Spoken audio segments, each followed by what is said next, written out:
Hi, I'm Hannah, and you are listening to the L&D Leaders podcast. We talk about what it really takes to make learning collaborative, connected to everyday work, and part of how organizations actually grow.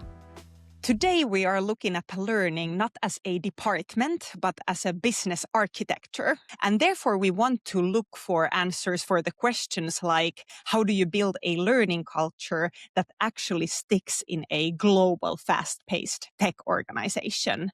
And how does the trust we have built inside a learning program become the fuel for the entire organization? My guest today is Sotos Poulimenos. Sotos is the head of global learning and leadership development at Dynatrace, with a track record of leading transformations at giants like Deloitte or Sun Life.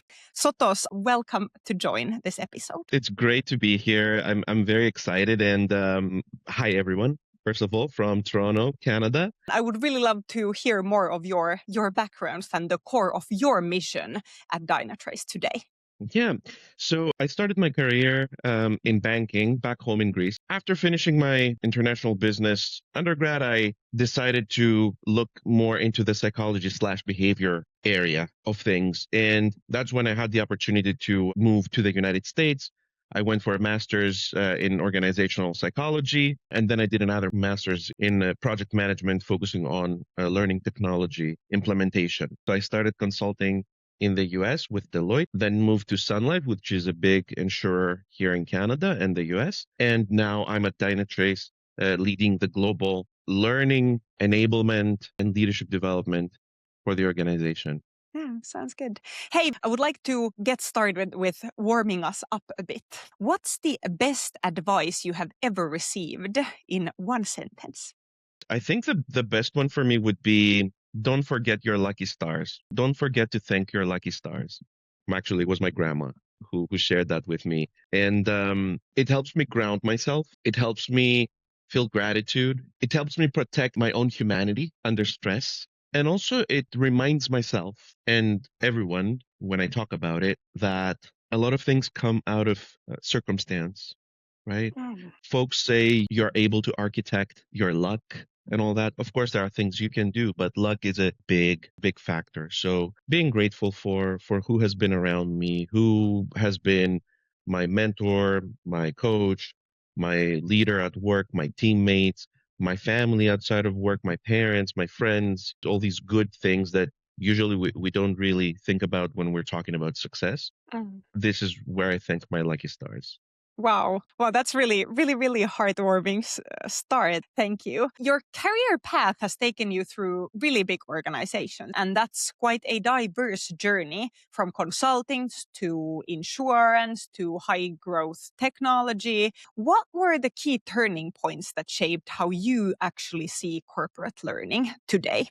I think the gift that I was given was exposure to so many different industries. So you get to see how people behave across industries, across geographies, across cultures. And there are some common elements. One of these things is that humans learn and change behavior not by sitting in a classroom doing nothing or sitting in front of a screen doing nothing, but by watching other humans and then playing back to these other humans what they just saw.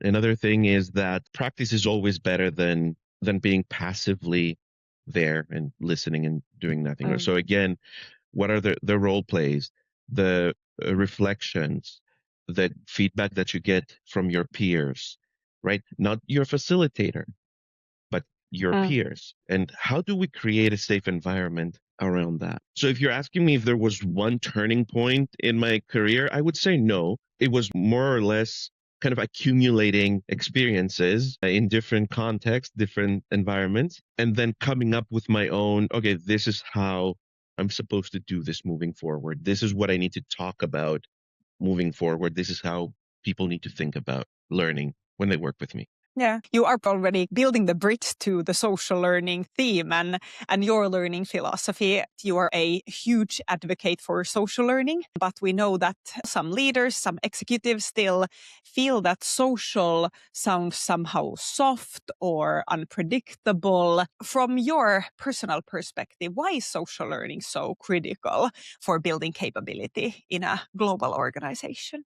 It is critical because we know that our brains are more active when we are engaged in human interaction, right? So this leads us to study areas of behavior adjustment and how it happens when we put someone in an isolated environment where they're just reading a book about doing something and then asking them to do the task versus putting them in a group of people, giving them the same book, have them talk about it with each other, test it a little bit, and then have them apply it. So we know that this second scenario is much, much better than the first one. Yeah. So how you are building the actual case for leaders who really trust in predictable ROI and social learning may still feel less predictable in the beginning. The challenge with learning in general is that so businesses have a language. Their language is dollars, euros, whatever currency, right? Mm. Because it's a business. What's easy to do is to draw causational relationships between a thing that you did and how it impacted the bottom line. But when we're talking about behavior, we can't really draw a causational relationship between Hannah came to my leadership development workshop, and that's why we gained 2% increase this quarter in market share. You cannot really do that. What you can do is you can draw correlations. And for you to do that, you need to have longitudinal data, so long-term data, and good data that can support the correlation between, hey, I see that all the people that participated in learning and development programs in this field, let's say, all of these folks versus the ones that didn't have these common traits within 2 to 3 years. Internal mobility, promotions, engagement results from their teams, client testimonials, right? So the ROI for learning and development for behavioral adjustments is very tricky. And if anyone finds exactly how to do that, just reach out to me and like we will do something together. That's why I think it's important to be able to tell good stories. That's one of the skills that I think we need to grow. Myself, I'm learning every day how to do that better, how to tell a story that makes sense in both the human and the business world, right? What's the intersection there? What's the part that I need to talk about? Yeah, I had Frida Monsen from Vattenfall visiting me for a few episodes back, and she was also talking a lot about like how we are probably still measuring things that can be measured, or we're talking about things that we are already good in measuring. So do I hear the similar kind of a way of thinking in how you are describing this, that we really need to have those good stories, really need to focus on the new behavior or the bigger goal that we are having, and not try to bake it into answer some existing metrics that we already have, but probably just build some new ones. Exactly. So I agree with Frida, and this is an example that I heard from a good friend of mine, also a learning and development professional. One of the biggest successes she ever had in convincing a big global corporate organization to fund something was by telling him the story of the security person that worked at the company for about 20 years who used the solutions that she was providing to every employee in the company to learn and actually get a project management certification. This person was frontline, front door security desk. And what she said was that this made the executives tear up because it's a human story, because it shows that if you can do that for someone who's a front security desk employee who never even thought that they would go into corporate, to turn that person into someone who like aspires and give them the opportunity. Some people will take it, some people won't. This person took it. and then they became a manager at the Mm, company. These things don't just happen in the movies, is what I want to mm, say, mm, right? These are real things. I've seen mm. similar situations play out in different environments, but this is one that really stuck with me because it really moved me, just the concept of it, right? So there's no ROI there. Yeah.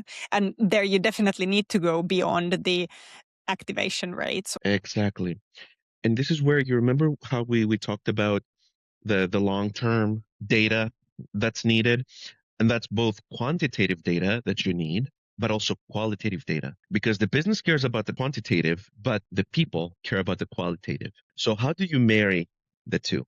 How do you tell the stories, the tear jerkers, the ones that show that, hey, in our employees' perception, we're building a brand, we're Mm. giving them things to make them stay with us and grow with us. And at the same time, what are the connectors that can feed into what does this mean for the business? That's the correlation part that I'm talking about.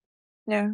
So, Sotos, you have built cultures and run transformations for consultants, for insurance professionals, now for engineers and tech leaders. How does your approach shift when you are designing social learning initiatives for such different organizational cultures and people? I think there's many factors that we need to consider when thinking about a learning intervention. So think about audience segmentation, different roles, different levels within roles, different functions with different roles in different levels, different geographies with these functions and these roles and levels, and sometimes even different companies that had to come together. Mm. So different corporate cultures coming together, and now they need to be addressed as one. So there's a Mm. lot of, I wouldn't say that this is something that has necessarily changed over time because people are always people. People always lived in different geographies. People always had different roles, different levels when we're talking about work. What's different now is that we're in a good time where the human element is becoming critical.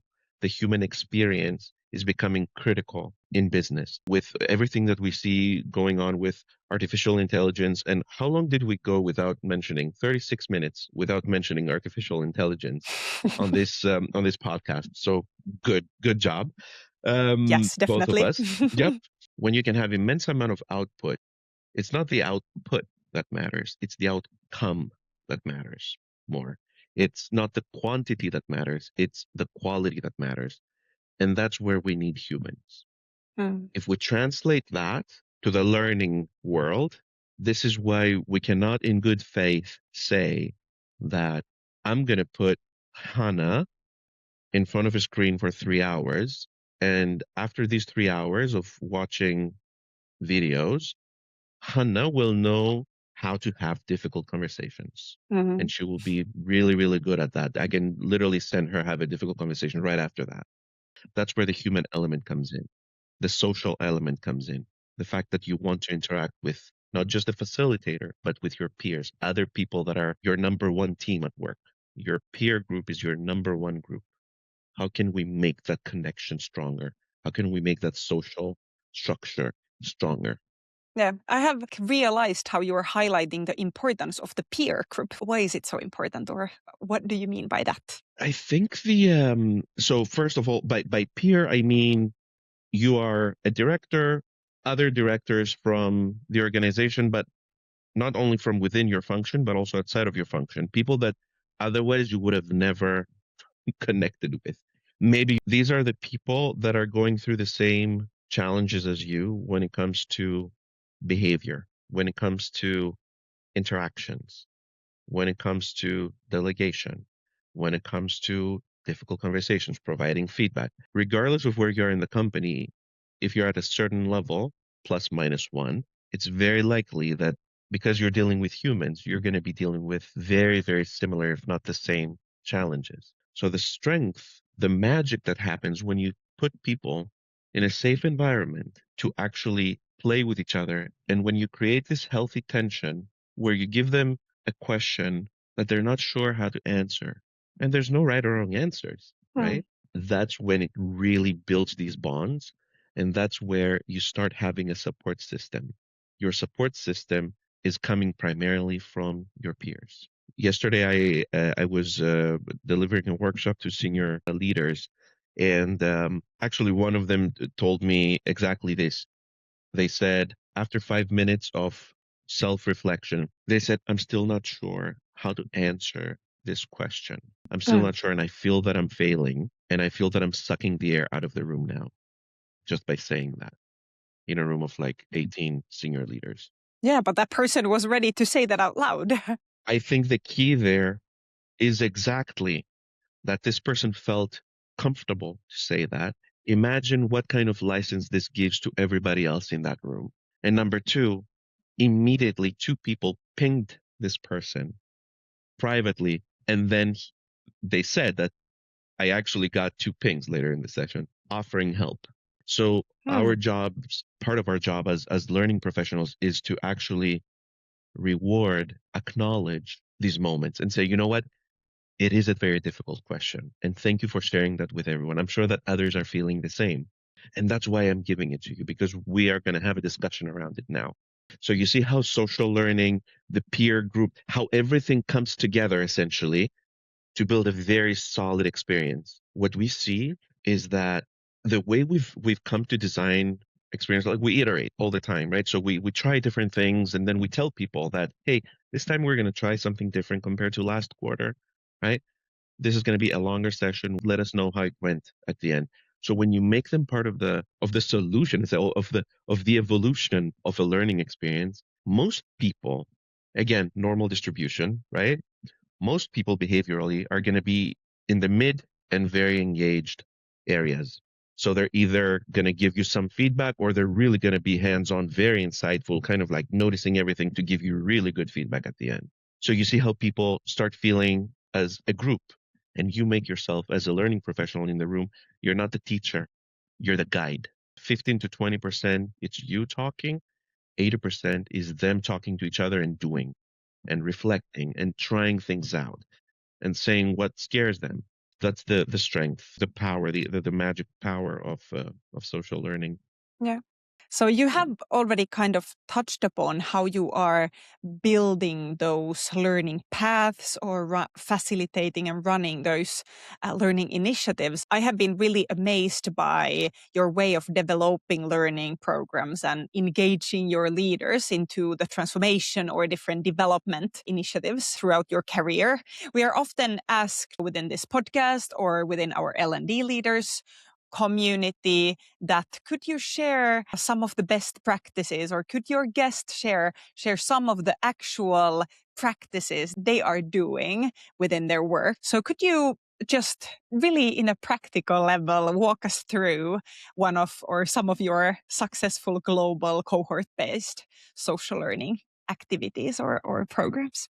Yeah. So without getting into the very specifics, at a higher level, we were talking about the different audiences and how we need to address them, right? So what Mm. do you do with people that are individual contributors? What do you do with people that are aspiring to become people leaders? What do you do with existing people leaders? What do you do with new people leaders that are coming in?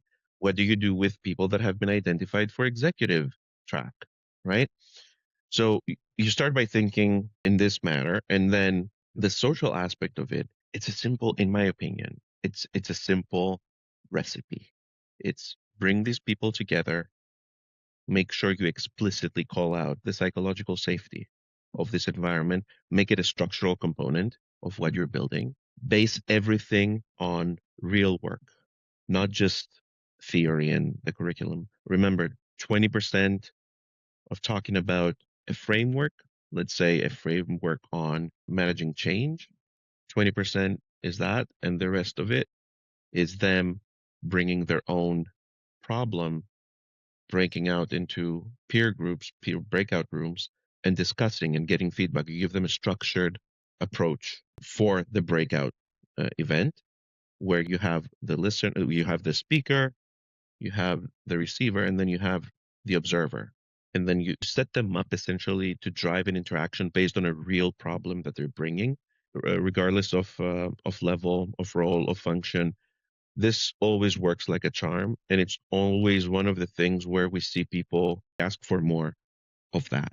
And then that, of course, leads into some short term metrics that you can report, right? For example, NPS score, Mm, participation rates, satisfaction, but it also creates fertile ground for you to continue that relationship and keep checking in for 30, 90, 60, 90 days after with the individual, perhaps even with their leader, depending on the program, to see, hey, have you seen a change in this learner's behavior?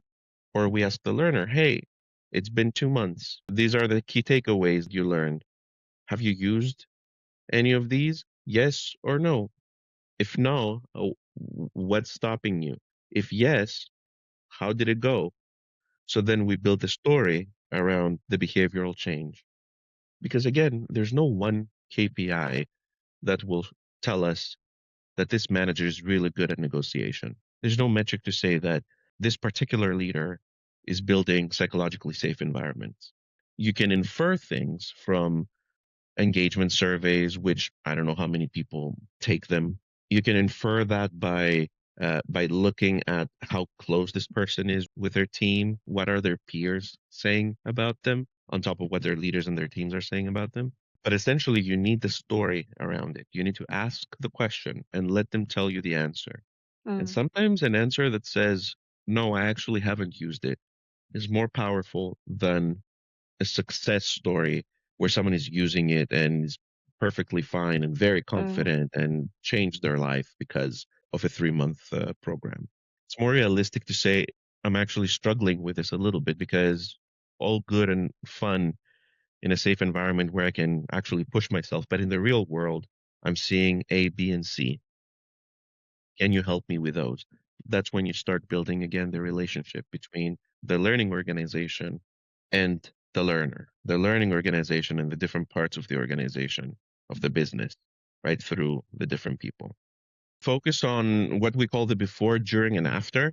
So that's kind of how we think of every learning intervention, whether it's a one off intervention, like a very short topical lab, or a program that's kind of longer in duration. So we always have a before where we give people the opportunity to understand what they've signed up for, what the expectations are. Adults speak there just to say you're expected to do this and you will get that.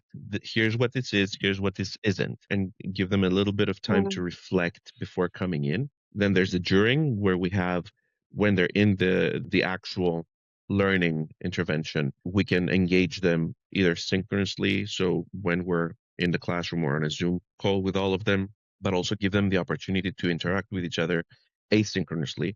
So using tools that can pretty much keep them engaged, not mm, every day, but maybe once a week, we give them a little push to say, hey, did you mm, know this? Remember we talked about that? Did you know that this also exists? What do you think about that? And then make it a mm, little competition and then give mm. them props when they come back into the classroom, Yeah. the one that got the most likes, or Uh, how can yeah. you apply this? Like we've had some really good ideas come out of interactions like this. Mm, And then, of course, the after, which is give them something solid, right? A tool, a framework, make them have a small, like a short, easy, low hanging fruit plan of action when they leave the last learning interaction, and then follow through with them to ask them, how did it go? Now, granted, is this a perfect process? No. Have I ever done it perfectly with everyone? Absolutely not. It's a very labor intensive approach because it needs the human to go and have a discussion. So it needs to take time and effort, energy out of your time. Is that always easy? No.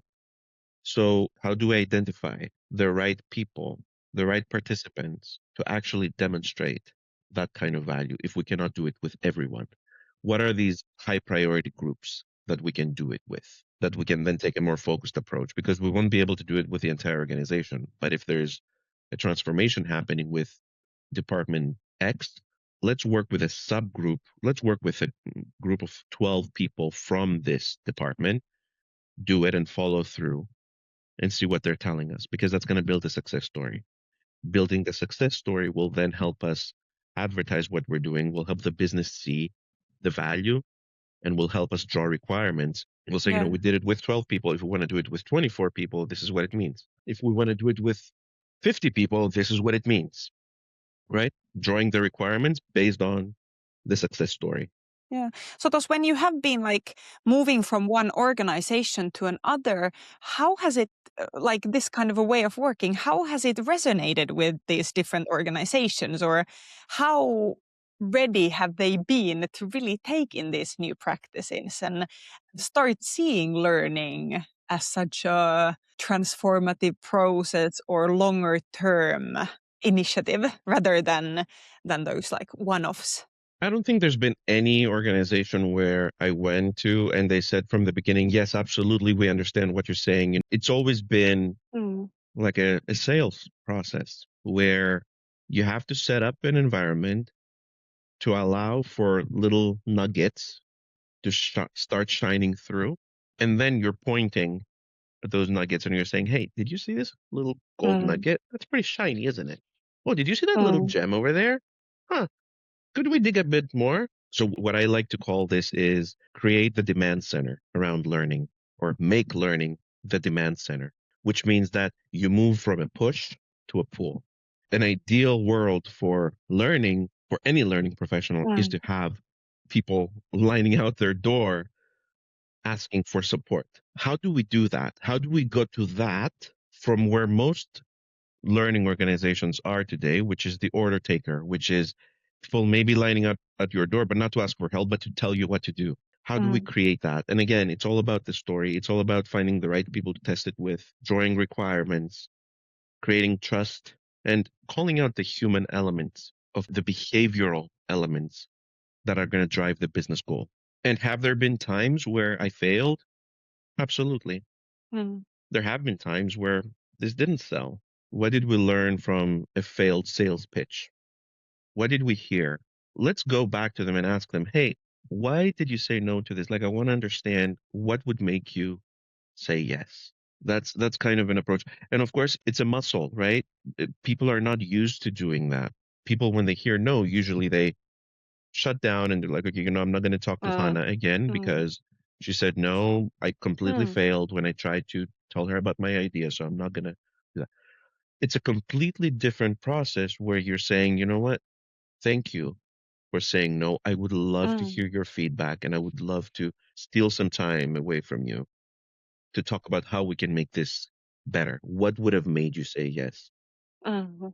We also do something with my teams at every organization, kind of like these. Sometimes we call them post-mortem. Sometimes we just call them retrospectives, where we look at the thing objectively and we identify Mm. what are we proud of? Mm. What were our high points? What were our low points? What do we keep doing? What do we change? What do we stop doing?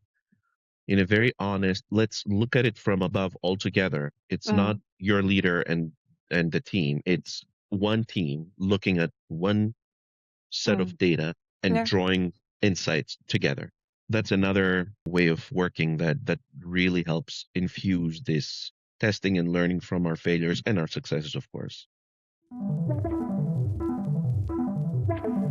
So thus you already mentioned psychological safety there when talking about social learning and building those practices and the foundation for that. And I have found your angle in trust building really interesting. And I feel that it's a bit different than we are often talking when we're talking about the psychological safety. I find it really beautiful how you are like seeing the link between learning programs and the organizational trust.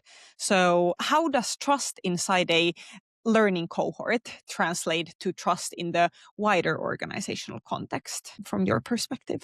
That's a great question, and it's something that I don't think we talk enough about as learning professionals. So think about this: how many times in their career do employees interact for an extended period of time with a direct representative of the company? Mm. And I'm talking about when do they really see the face of the organization? Mm. That's what learning does. It's a repeatable experience where we have the opportunity to show who we are as an organization to the people that are learning with us. the behaviors that we demonstrate, the trust that we build in a learning environment, the relationships that we foster among peers in these environments. The fact that after 2 or 3 sessions, these people are now very friendly and they make jokes with each other in the classroom. And you have people coming to you and telling you, you know what? I was 3 months with this program. We did one session of 2 hours every month. So after 6 hours in this program, I now have 4 people that I can go to anytime to talk about anything at work. So trust is important. And a big component of trust is predictability. So set the expectations from the beginning of what this is and what this isn't. Make explicit call outs to the trust elements of this. We're not recording. We're not taking notes. All the data that we're using while interacting here, all this data will be anonymized permanently once we end this program. And then follow up and say, hey, how did it go? You want to talk about anything? I saw you in the lab. You were a bit quiet today. Is there anything I can help with? These are the opportunities that we have as the corporate side of things to show our people that we are humans, you are humans, and we know what needs to be done. We know how to work together, and we can do that with dignity and care. These are the connection points, right? Repeatable, repeatable, repeatable. You kind of start to create a different perception of corporate. Are there some other design choices that you can actually make that can unintentionally then destroy the trust for the organization? So, you know how a lot of us in the learning talent development world, we're perfectionists, we're high achievers, and we want to make sure that we give the best. So sometimes, for example, the language that we use or the formats that we use, they look and feel very polished. Now, someone would say, what's bad? What's wrong with that? Well, when something is very polished, the brain of the receiver immediately thinks that there's some implied manipulation there. Remember what we said earlier, that sometimes it's the quick and dirty. It's the thing that you, on purpose, make it look less organized, less planned out. This is where it sticks. So when things are too polished, people tend to kind of like disconnect or not trust. That's a leak, right? That's a trust leak. Another thing is treating people like children, like babies. People at work are adults. We need to treat them as adults. What does this mean? It means we need to set expectations from the beginning. Again, tell them how this is going to go and tell them that this is a safe space and this is their time to make the most out of it. So adults speak instead of, oh, I'm gonna tell your manager if you don't come, There's a better way to say that because the manager needs to be informed, of course. Why does the manager need to be informed? Another thing that we do with our programs is we make it very clear that the fact that Hannah is with myself and 12 more people in a virtual classroom is because the company that we're working for is paying Hannah to be there for 90 minutes. And it's paying me and my team of facilitators to be there with you for 90 minutes. That's part of your compensation. That's part of what you're getting paid to do. So the more we create that narrative and that expectation, again, adults to adults, the more we see people either committing, most of them commit, and then you'll see some people that'll say, actually, oh, you know what? Actually, I cannot participate in this program because of the 3 sessions, 2 of them are conflicting with something. So they self-select out.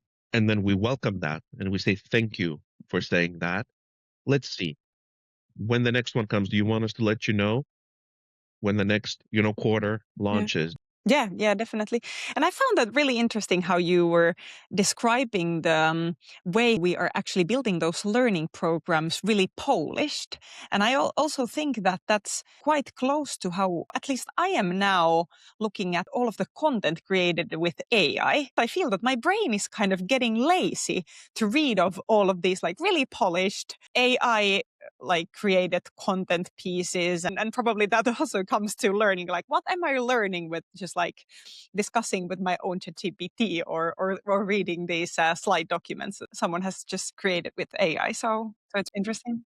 Now, don't get me wrong, an LLM is a phenomenal tool. We can use it for so many things. What we cannot use it for is to rely explicitly on a language model Mm. to create experiences that mean something for people in a specific context. That's where you need human intervention and humans to lead this Yeah. experience. Does that make sense? Yes, definitely.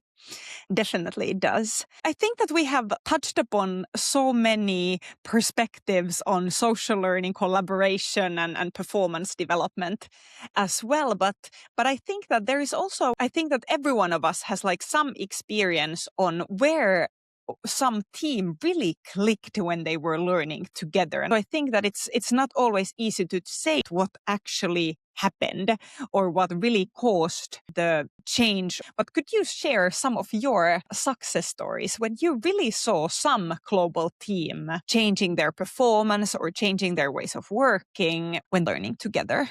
What were some specific magic moments from your career that you still remember? I'll give you the example of I was working in the US for a big hospital system, and we were making a big transformation in their ERP, so enterprise resource management software, but also we were making some restructuring changes, and all that, of course, came with behaviors that needed to be there to actually make it work. It was a difficult one because healthcare is a very difficult world to be in.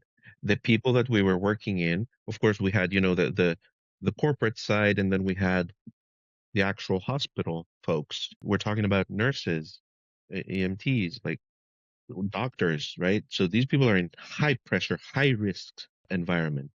So how do you get them to actually buy into your idea of, hey, we're making this change. It's going to be a bit rocky, but we're doing it for a greater cause. Mm. So the moment where we saw a lot of positive energy around this was actually when we were doing circle of trust activities, which is when you put people literally in a circle, in a room, chairs, nothing in between, and then you have like a ball, a doll, or something that you pass on to whomever wants to talk, and you just set a topic, and you spend 3 hours, depending on the size of the group, but usually you will need a longer period of time Mm. for people to just share what they're feeling, how they're feeling, why they're feeling that, what scares them, what makes them happy, whatever they want, and whoever wants. These were the moments where we saw people coming together and feeling that actually I'm not alone in this. And this is how we started building, we call it triads, triads of people like Hannah, Sotos, and Mary. They're going to be the triad responsible for this because they bonded during Mm. these shares. Of course, just creating a circle of trust and doing this share is not going to make everything work perfectly fine. There's an entire ecosystem around it, right? There's the repetitive interventions. There's the measurement that needs to happen. There's the time that you spend with these people to tell you outside of the classroom, outside of the boardroom, um, what's actually happening, right? Because if you don't have that insight, you can set up the best reflections circle, but it's not going to go anywhere. I think in general, when people feel that they're not alone, humans are social beings. Our brains are primed to thrive on interaction. And at the same time, our brains are primed to avoid interaction because it spends more energy.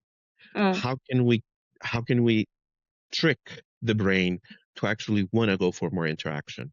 It's by creating these moments that matter, right? Where you don't feel alone, where you feel successful, where you're like, someone told me, I really remember that, and it makes me feel good. Someone told me, hey, I won't be able to join my oasis today because they couldn't come to the session. And they called it their oasis because in their world, these 90 minutes Mm. that they were going to spend with my team in a virtual classroom was an oasis to them. That's what kept them going. That's what we need to create. That's how you make the brain want to go there. Wow. Oh, yes, definitely. If we just take a look at the horizon before we end our session, when the L&D landscape is kind of shifting under our feet, what are the mindsets or skill set that every L&D leader must have to thrive in the future, like from 5 years from now? So whenever, and I ask these questions too, right? Like in 2 to 5 years from now, right? My first reaction when I hear in 5 years from now, I'm like, I don't know what I'm going to eat tomorrow. I feel you. But especially with how fast things are moving now, exponentially faster than what we're used to. And we're still getting used to this. I think a couple of things for learning professionals specifically. The first one is make sure you speak the language your audience understands. It's easy for us in learning to talk about all the learning things, the curricula and right, like all these big words that we use, the behavioral adjustment and learning outcomes. Like we can talk about that all we want. The business doesn't know that. Like it's like you speak Finnish and I speak Greek and we're trying to have a conversation. It's not going to happen. What's the common language? In our case, it's English. Okay, let's find what's the common language between the learning world and the business. That's one. Another one is, it ties a little bit to the language, is that businesses will always look for ROI. They will look for things that demonstrate value to the business. Learning, when it's not technical learning, when it's not technical training, learning behavioral is very hard to demonstrate. So how do you collect the right evidence to build the right stories that will be then delivered in the common language that you both speak? And I would say a third one would be learning design learning anchored in outcomes, in specific behaviors that you're saying you're driving through that learning. That's something that we can be very good at creative in learning. But I think that sometimes we tend to kind of focus on the things that we usually do, and we forget about the other things that make this a human experience versus a business sponsored development experience. So what are the outcomes? How do we talk about it? How do we advertise it? And how do we make it real in a safe environment? Wow, quite the conclusion. I would say that kind of just like concludes the whole discussion, if that's even I possible. can keep going, Hannah. Yes, yeah, I know, for sure you could, and really nice way to put those needs for the future L&D leaders, but also something that we can start practicing today. So from that perspective as well, I would say that this has been kind of a master class for social learning, how to connect that to business enablement, business results, performance metrics. And I think that was really a nice path through the journey of yours. Like, how has it been for you to grow for the social learning, but also for all of us to explore the social learning practices and ways of working? I can definitely see us like really now starting to take social learning seriously, going from nice way to learn to something precise and something that's really well structured and towards the ways to build trust and competence development in a world that's not anymore following the traditional manual. So thank you, Sotos, so much for joining me in this episode. It was really a pleasure to have the conversation with you. Thank you. It was great to be here, and thank you for having me. It's an honor. I'll just close by saying, number one, remember trust. Number two, remember that we're humans. And number three, remember that as a learning professional in a corporation, you're dealing with adults, right? These are the three things that I would leave us with. Yeah. That's a beautiful conclusion. If this discussion resonated with you and you would like to hear more of this kind of stories, please join us in our L&D Leaders community. You can apply through a link that you can find from the episode description. Thank you, everyone, for joining. Thank you.